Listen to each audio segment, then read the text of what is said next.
So tomorrow we're going to look at different ways you can get started on a portrait. The first is transparent layers. We know that all paints have some opaque and some transparent, some semi-transparent, some semi-opaque.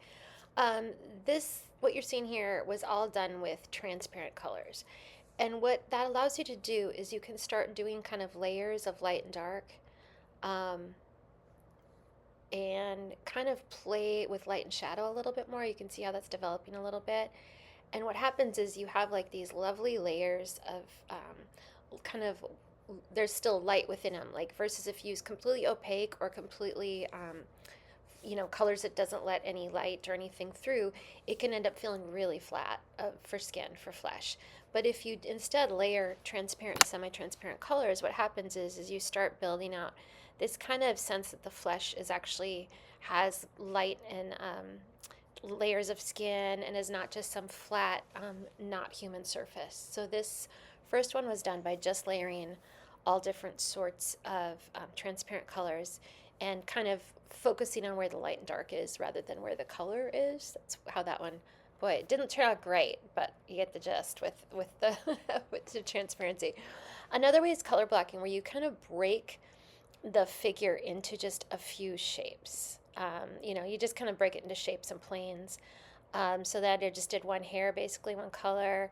I kind of started looking for blocks of darkness, and I picked like a darker um, color, and then I looked for the next lightest, and I kept going and going and going, and I kept building up basically with these kind of simple shapes. So see how I'm not getting really detailed in those? I'm doing just basically blocks of color all over. This is a really great way to just kind of break up the face and think about it in terms of light and shadow, and it really simplifies it a lot. So yeah. And then this could either be your final product, or it could be step one in building out, kind of using it as a reference for the next level of her eyes are not right, but that's okay. We're just going to move on. The next level of the portrait. So this could be stage one, like kind of like a rough draft in writing, or this could be it. Gabriele Munter show in the Guggenheim is fantastic, and this is her work. And she would start with this dark outline of all of her figures and her portraits. And so this is a great way to do it too. You literally just kind of outline the figure and do all the little shapes. And then you can just go in and kind of play with color and add bold color within those shapes. And then you pretty much have almost like a coloring book kind of scenario. And it kind of takes away a lot of the stress. So first I did this outline with this dark blue. And again, you can tell none of these I'm perfection is my goal. I'm trying to get the spirit of the painting. I'm just trying to kind of get the vibe right. And then if I were to move on, like I know that this face is too long, I can tell but I'm kind of just looking for the spirit of this woman, and most likely this would not be a finished painting. It would be a sketch basically for a larger painting. So I'm just kind of playing with it. And it's nice, these dark outlines allow you to use some really disparate colors, and it kind of just holds it all together in like a nice little package. So so this is what I'm doing there, and then I'm going to decide what colors go inside of each of those shapes I've outlined. And I'm not going to worry about getting the color right, because Gabriele Munter used all sorts of different colors for all different sorts of things. So using her as my inspiration, I'm just going to kind of do some cool colors that I think will look good.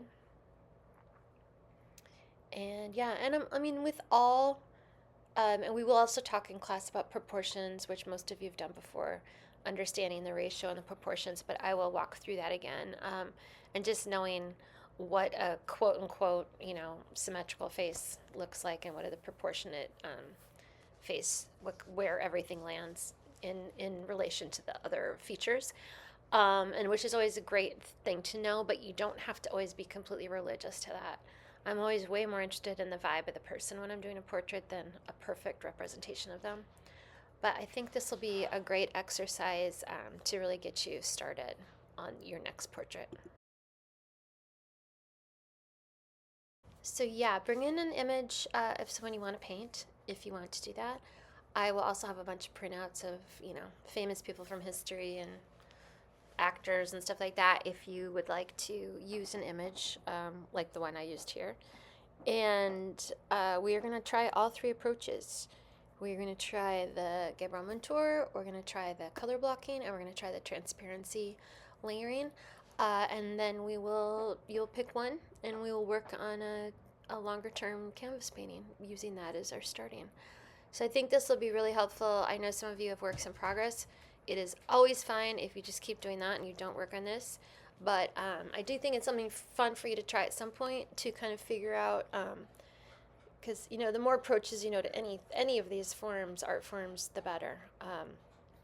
But yeah, I think this will be really, really helpful, even if you've taken a bunch of classes with me. I think thinking of the different approaches will be great, and I know some of you might have done all three of these in different classes, but I think doing them all at once with the same face was really helpful to me, actually. And I'm gonna, from now on, I think, do that in mine. Here's someone with the Gabriele Munter. I think these are all actually Gabriele Munters from the last few times we taught it.